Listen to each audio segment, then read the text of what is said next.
সিরাজগঞ্জ একসাথে মাহফিলে গেছি, আমার এখনো মনে পড়ে। আমি বলতে পারি না, বাংলাদেশে বহুত অলি দেখছি, বহুত দেখছি, বানানো কথা নাই, চোখ দিয়ে দেখছি। এই চোখ দিয়ে মাঘ মাসে শীতের মধ্যে একসাথে ওয়াজে গেছি।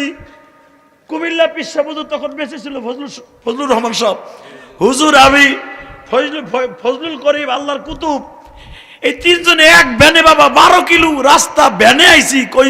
ওই কাজীপুর সিরাজগঞ্জ তখন গাড়ি ছিল না বাবা, ভ্যানে আমাকে লয়ে আইছে সিরাজগঞ্জ শহরে।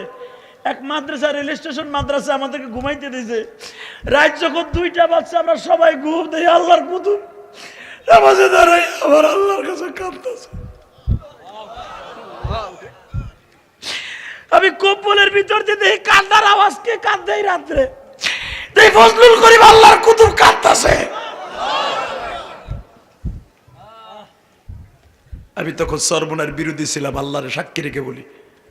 যদি সরমনে হুজুরের সাথে আমার নিচে দাওয়াতে, কিন্তু আমি বিরোধী ছিলাম।